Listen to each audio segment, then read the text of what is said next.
Welcome to our comprehensive guide on the Internet of Things data flow.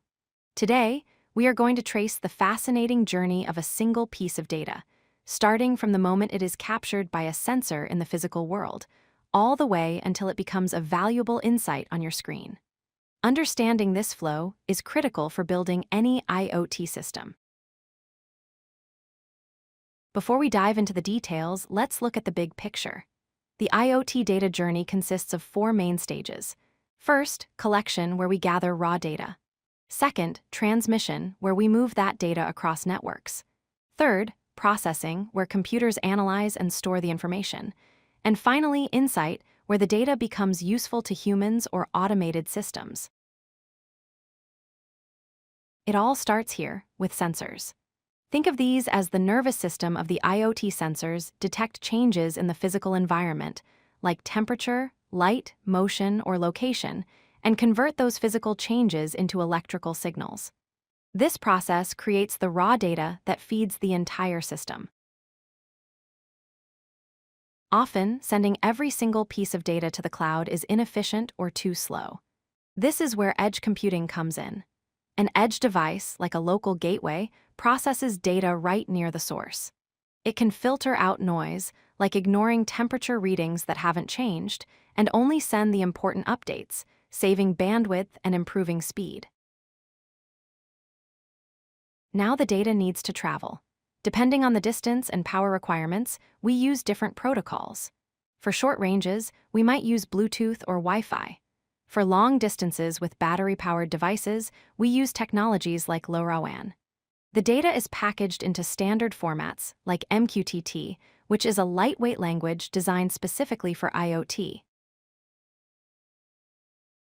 The data has arrived at the cloud. The cloud gateway is the secure front door.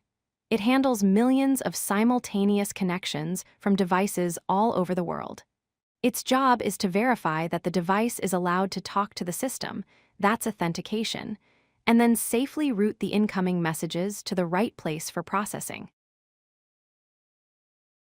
Once inside the cloud, data usually takes one of two paths. The hot path is for real-time needs, like triggering an immediate alarm.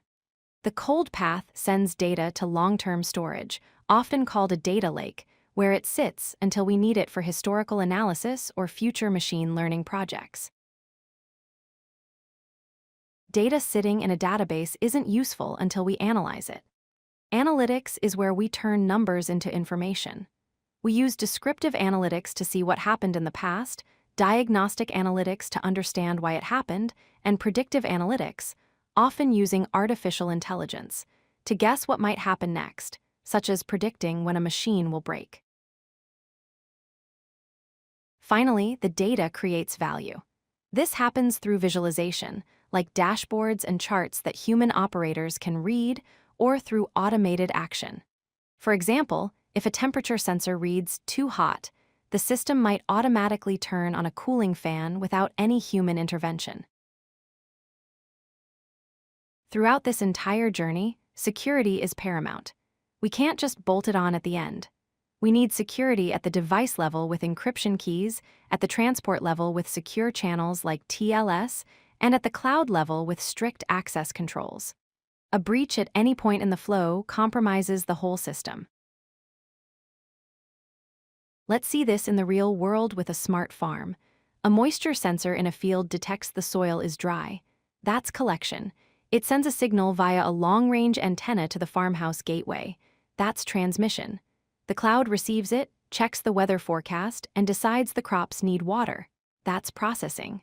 Finally, the system sends a command to turn on the sprinklers. That's the action. To wrap up, remember that IoT is a continuous cycle. It's not just about connecting devices to the internet. It's about the flow of data from the physical world to the digital world and back again to create real-world value. Thank you for watching this journey from sensor to insight. If you like this video, hit that like button and don't forget to subscribe. Visit codelucky.com for more such useful content.